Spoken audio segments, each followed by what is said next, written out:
Hey everybody, Edo here, and today Jasmine and Pete from PBJ Games are on to review Tiny Epic Kingdoms. Now, I actually got a chance to meet Jasmine and Pete as part of Tabletop Deathmatch Season 2, and they were part of Season 1 actually. Super cool. Their next game, Night Shift was on Tabletop Deathmatch. Their next game, Paranoia, is coming out. Worth checking out. But anyway, Tiny Epic Kingdoms first. Thanks. Hi, I'm Jasmine. I'm Pete. And we are PBJ Games, here to review one of our favorites, Tiny Epic Kingdoms. This is a 4X game. It takes 2 to 5 players, and it plays in half an hour to an hour. The 4X's stand for Expand, Exploit, Explore, Expand, Explode. Explode? Yeah. Explode. Explode, yes. Explodings. The 4X's stand for something. Explore, expand, exploit, exterminate. It is one of my favorite genres of games, which is why I'm embarrassed to screw that up. But this is also a very heavyweight genre of games. Think the video game Civilization. Think the old board game Civilization. I love that game. I'm not playing it unless me and 4 or 5 friends have an entire day to kill. But if you have an hour to kill, Tiny Epic Kingdoms definitely fits the bill. So to get started in the game, you are going to each pick a land, and don't worry, you're going to have neighbors invading you soon.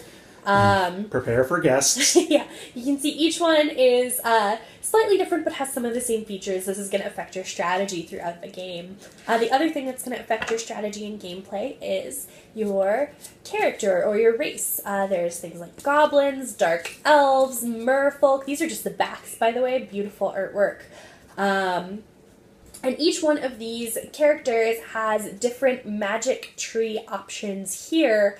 Functions kind of like a tech tree in a typical 4X, and this is going to flavor your gameplay.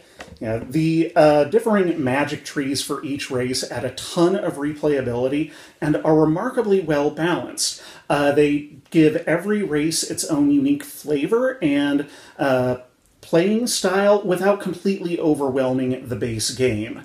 It doesn't radically alter the experience, it just kind of directs what you need to be doing and some alternate strategies that are available to you. Mm-hmm. So on an individual turn in this game, you're going to take turns selecting roles, something like Puerto Rico, where you have different options that you can take. Like moving your minions around, or researching stuff, or building yourself up.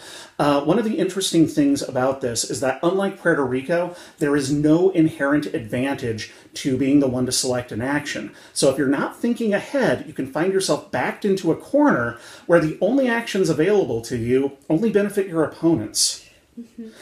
So to end the game, somebody needs to reach the top of their magic track, or build the top level of their tower, or expand and have their last meeple on the board.